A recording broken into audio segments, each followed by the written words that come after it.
Sam was a library mouse. He lived in a little hole in the wall behind the children's reference books. Sam loved to read, and he loved to write, too. Everyone loved his little books.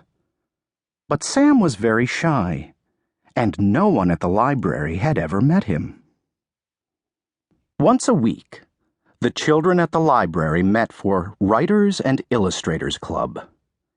"For our next project," said Mrs. Forrester, the librarian, "I would like all of the boys and girls to work with a partner.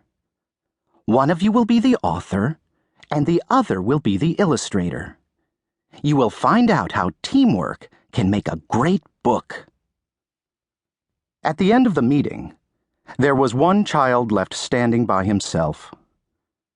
"Don't worry, Tom," said Mrs. Forrester. "I'd be happy to work with you." When night came, Sam the library mouse went to do some research for a story he was planning to write. All night long he studied, jotting down things in his notebook. But as the sun rose, his eyelids grew heavy and he fell asleep. Squeak! Sam awoke with a start as children filed into the room. In his hurry to escape, he left his little notebook behind. Tom discovered it on the librarian's desk.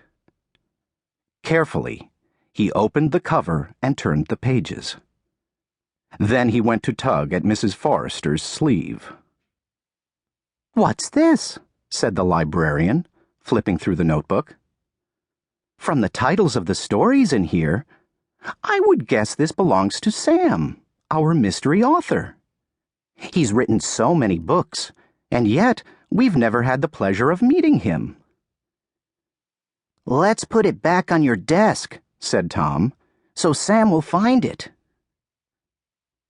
That night, Sam climbed onto the librarian's desk to look for his notebook.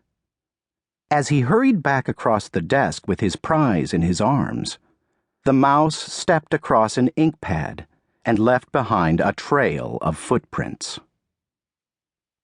"Good morning," Mrs. Forrester said to Tom when he arrived early the next day. "Did you bring some ideas for a story we can work on together?" "Not yet," said Tom. Then he noticed the inky marks on the librarian's desk and saw that Sam's notebook was gone. "Impossible," he thought. When he was sure no one was looking, Tom got down on his hands and knees. He peered beneath the library shelves and around the baseboards, not quite certain what he was looking for. Suddenly, he saw a little hole in the wall. Now he knew why Sam always seemed to write about mice. Tom tore a piece of cheese from the snack he had brought, and he left it by the opening. "Oh, no!" Sam cried when he stepped out of his hole that night and saw the cheese. "Who could have left it?" he wondered. "What do they want?" Sam thought it might be best to leave the cheese alone and pretend he had never seen it. The next time Tom came to the library, he found the cheese, looking dry and lonely just where he had left it. He replaced it with a peanut butter cracker. "Maybe Sam will like this better," he thought.